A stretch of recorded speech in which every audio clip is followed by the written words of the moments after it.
Então, queridos afilhados, afilhadas, acolham seus padrinhos e madrinhas e também toda a comunidade com uma salva de palmas.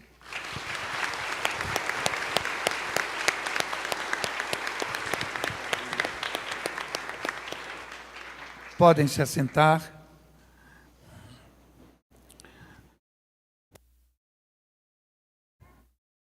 A igreja está celebrando nesse domingo a solenidade de Todos os Santos, transferida do dia 1º de novembro. Nós temos 1º de novembro, Todos os Santos, 2 de novembro, nossos finados, nossos mortos.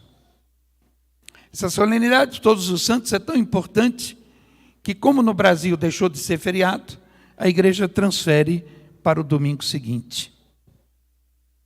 E é uma ocasião extraordinária, Frei, para celebrarmos a Crisma, exatamente no dia de Todos os Santos. Porque, vejam bem, o que a igreja comemora hoje não são os santos canonizados. Esses nós conhecemos, cada um deles tem o seu dia de comemoração no calendário litúrgico. Santo Antônio, Santa Rita, São Francisco, São José, Nossa Senhora, Santo Antônio. O que a igreja celebra hoje são os santos anônimos. Aqueles que na vida diária foram fiéis a Jesus Cristo. Amaram Jesus Cristo. Foram fiéis a Ele. E na pessoa dele amaram seus irmãos, cumpriram seus deveres no silêncio do anonimato do dia a dia e morreram fiéis. Só Deus conhece cada um deles. Eu gosto muito de pensar na festa de Todos os Santos. Eu tenho 52 anos de padre. Eu gosto muito de pensar nesse dia quantos santos passaram ao meu lado, eu tive contato com eles na minha vida de ministério de 52 anos de padre. Quantos santos desconhecidos? Eu conheci alguns oficiais, santos canonizados. Eu trabalhei com o Papa São João Paulo II, 20 anos no Vaticano. Inclusive ensinei português para ele. E conheci de perto Santa Madre Teresa de Calcutá, também canonizada. Mas eu gosto de pensar hoje nos cristãos anônimos, e que na vida concreta desses homens, mulheres, jovens, crianças, foram fiéis a Jesus Cristo, viveram o seu batismo. A primeira leitura que a gente viu do livro do Apocalipse, que é o último livro da Bíblia, e que foi escrito já no final do 1º século, quando a igreja já estava no meio da grandíssima perseguição, os cristãos sendo presos, estraçalhados, queimados, jogados às feras. E o escritor do Apocalipse, que é atribuído a São João Evangelista, dá essa visão de glória. Esses milhares, uma multidão incontável, diz ele, que está diante do trono do Cordeiro, do trono de Cristo. E veja que complexidade, lavaram as suas vestes no sangue de Jesus.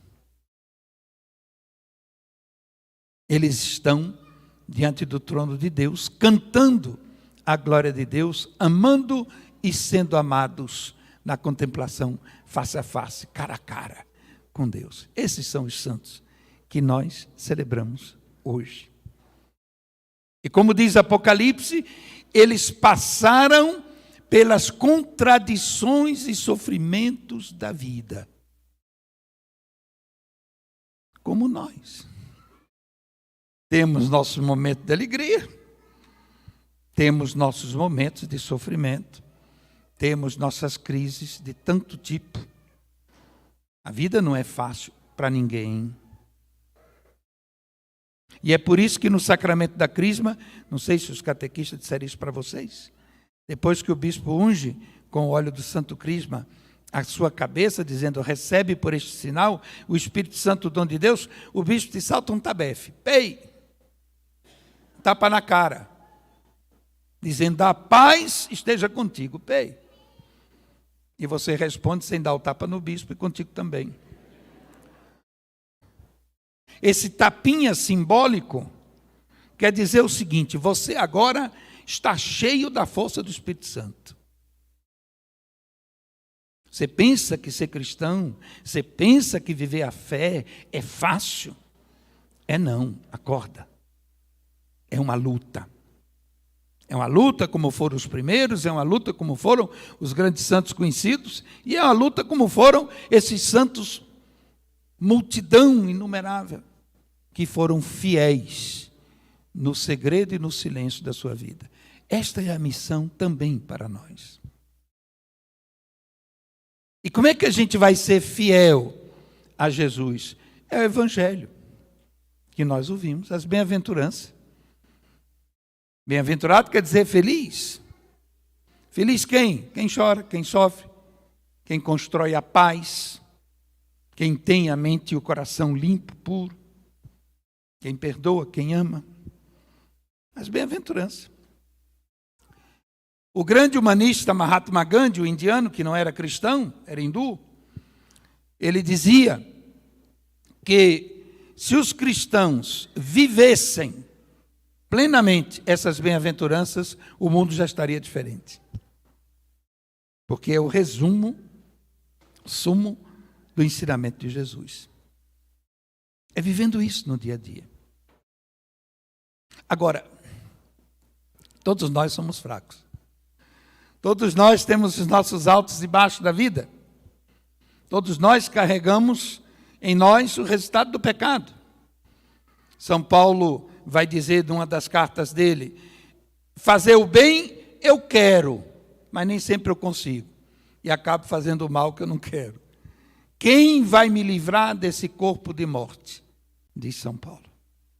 E quando Paulo foi reclamar com Deus, porque ele queria ser livre disto, ele ouve de Deus, ouve de Cristo, espiritualmente, evidentemente, a resposta: é na tua fraqueza que eu vou manifestar a minha força. Porque a santidade não é fruto do nosso esforço. Santidade não é fruto do esforço. A santidade é fruto da obra da graça de Deus, se a gente colabora com ela. Deus nos criou, a todos nós, com duas coisas importantes, que só nós seres humanos temos, e que a Bíblia diz que são a imagem e semelhança de Deus. Nossa razão, nossa racionalidade, a gente pensa, a gente reflete, a gente projeta, e a nossa vontade, a gente tem a capacidade de decidir. E quando a gente emprega a nossa racionalidade e a nossa vontade, a gente cria algo que se chama liberdade. Eu sou capaz de construir a minha vida e eu sou capaz de destruir a minha vida, dependendo de como eu emprego a minha inteligência e a minha vontade. E Deus que nos deu isto, e esta realidade é a semelhança de Deus que nós carregamos em nós, Deus respeita esta liberdade. Porque senão ele estava se negando a si mesmo. Portanto, se a gente fecha o nosso coração a ele, ele respeita. E a gente arca com as consequências desse fechamento. Claro que ele vai procurar, até o fim da vida da gente, bater na porta. Mas somos nós, é uma porta que só tem fechadura por dentro. Se a gente não abre, ele vai continuar batendo. O amor sofrido, o amor não correspondido. Deus também tem um coração que ama, nesse sentido. E aí se insere a crisma que vocês vão receber hoje. Vejam bem, a grande maioria de nós, todos, quase todos, fomos batizados quando a gente era bebê. A gente só sabia mamar, chorar e fazer bagunça. A gente nem se lembra do que aconteceu no dia do batismo. Mas os pais da gente que nos deram a vida, eles acharam que juntamente com a existência era importante inserir a gente na vida da igreja para que a gente vivesse a fé. A fé era tão importante quanto a vida. Aí nos apresentaram criancinha para a igreja. E a igreja, em atenção à fé dos pais, nos batizou. A gente cresceu. E agora, quem é iniciando a fase da juventude, quem já é mais adulto, nós já estamos naquele momento em que começamos a tomar nossas opções. A gente começa a escolher que orientação dá à nossa vida. E aí a igreja recebeu de Cristo o sacramento da confirmação de vocês. As perguntas que o bispo vai fazer, que há pouco a vocês, são as mesmíssimas que o padre fez no dia do batismo. E que os pais e padrinhos responderam. Agora são vocês. Então, por isso leva a gente à maturidade. E quando a gente confirma o nosso batismo, Jesus também confirma aquilo que aconteceu no dia do batismo. Isto é, vocês vão receber a plenitude do Espírito Santo que nos torna filhos e filhas de Deus. Segunda leitura da festa de hoje, coisa linda. Nós somos filhos no Filho Jesus. O Pai olha para nós como Ele olha para Jesus, seu Filho. Nós somos filhos de verdade. Embora ainda não percebemos isso plenamente, porque estamos nesse mundo, um dia nós vamos ter a herança de filhos no céu. Que a gente já está construindo agora com a nossa fidelidade. Aí vocês podem me perguntar assim, mas Dom Fernando, o batismo a gente recebeu o Espírito Santo, qual é a diferença entre o Espírito Santo que a gente recebeu no batismo e a plenitude do Espírito Santo que a gente vai receber na crisma?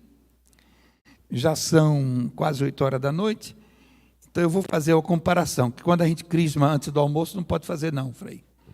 E não é uma falta de respeito para o Espírito Santo, não, mas vocês vão entender direitinho qual é a diferença. Sabe a comparação que eu faço?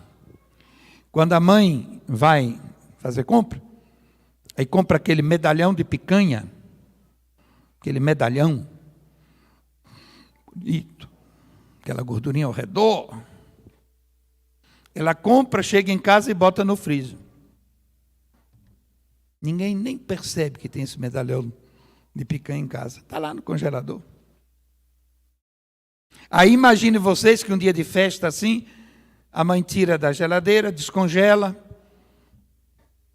tempera com aquele sal grosso direitinho, acende o forno e bota o medalhão da picanha para assar. O que acontece?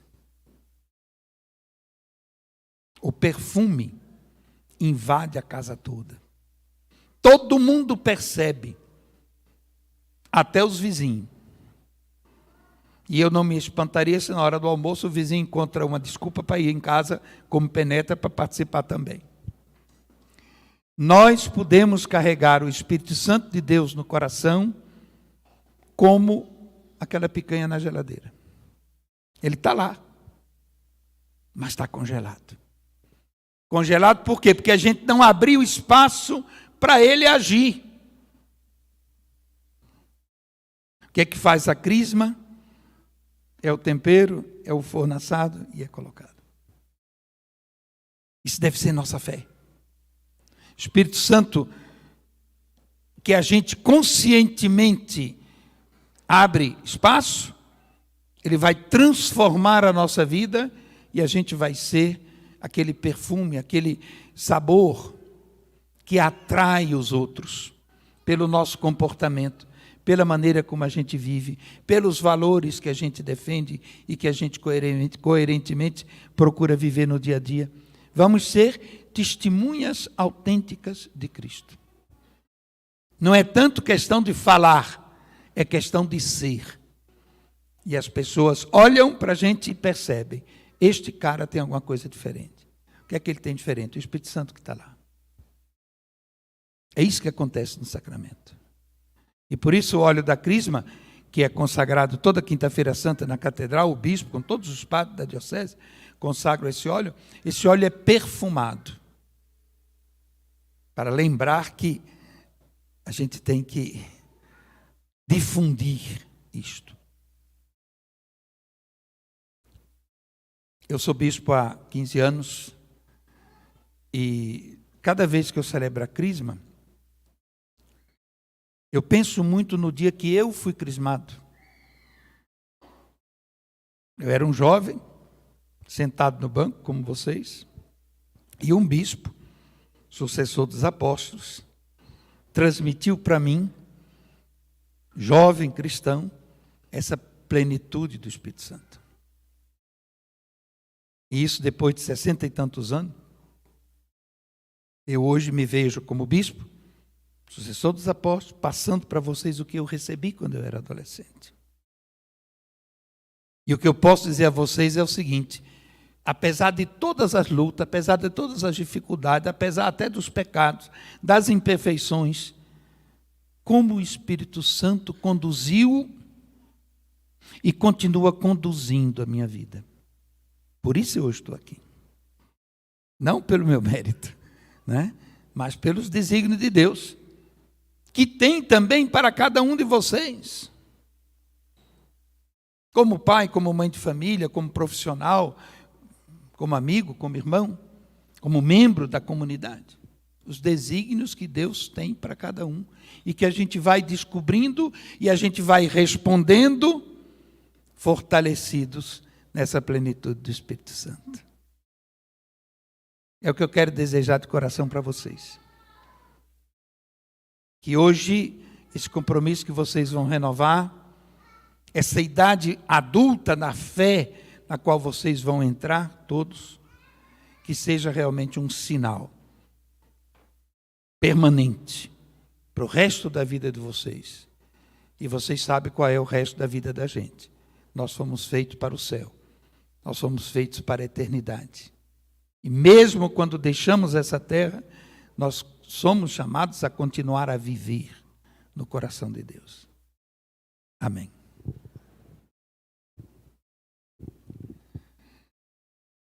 Agora nós vamos celebrar o sacramento da crisma, e são 2 momentos preparatórios. O primeiro é a renovação das promessas do batismo, o segundo é a imposição das mãos com oração invocando o Espírito Santo.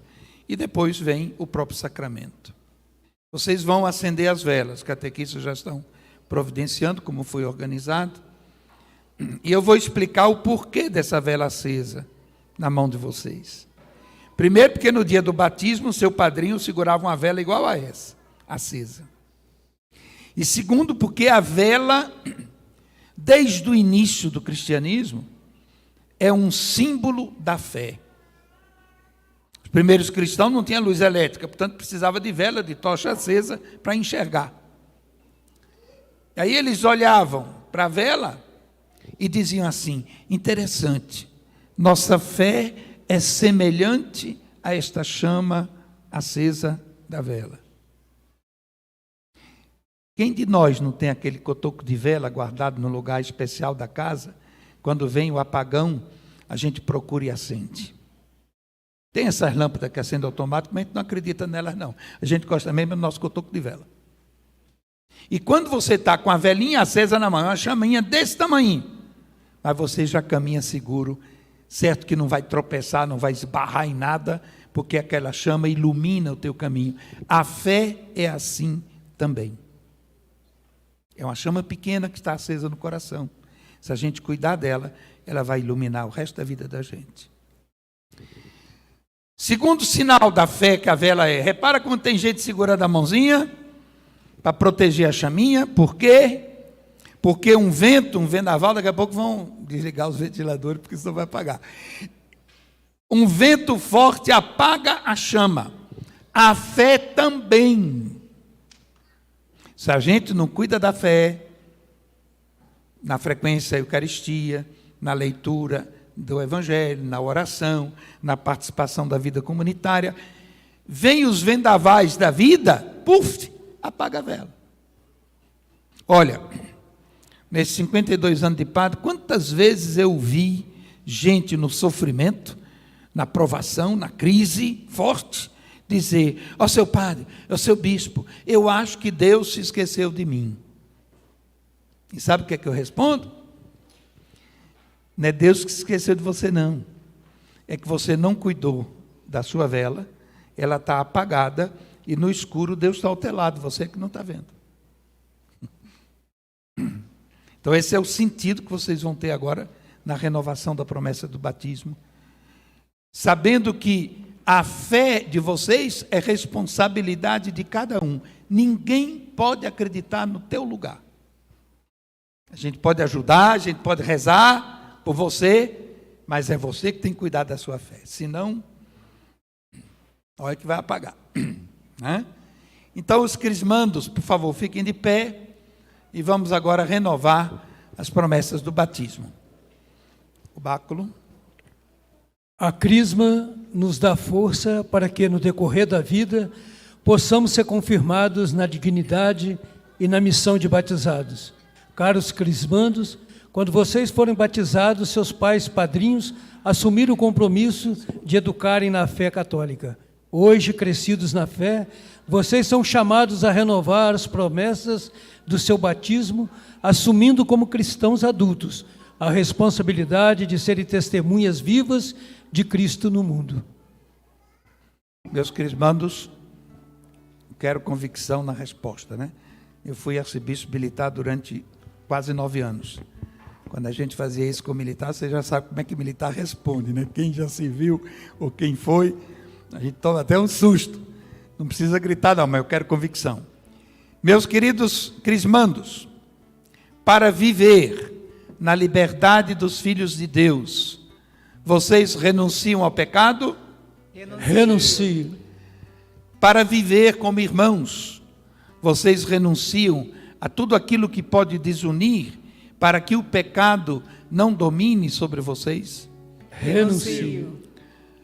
Para seguir Jesus Cristo, vocês renunciam ao demônio, autor e princípio do pecado? Renuncio. E desde o início da igreja, junto com o batismo e a crisma, a gente professa a fé católica, através do símbolo dos apóstolos. Então eu vou perguntar a vocês: vocês creem em Deus Pai Todo-Poderoso, Criador do céu e da terra? Creio. Vocês creem em Jesus Cristo, seu único Filho, nosso Senhor, que nasceu da Virgem Maria, padeceu e foi sepultado, ressuscitou dos mortos e subiu ao céu? Creio. Vocês creem no Espírito Santo, Senhor e fonte de vida, que hoje, pelo sacramento da confirmação, é dado a vocês de modo especial, como aos apóstolos naquele dia de Pentecostes? Creio. Vocês creem na Santa Igreja Católica, na comunhão dos santos, na remissão dos pecados, na ressurreição dos mortos e na vida eterna? Creio. Esta é a nossa fé, que da Igreja recebemos e sinceramente professamos, razão da nossa alegria em Cristo nosso Senhor. Amém. E mais uma vez convido a comunidade a saudar esta bela profissão de fé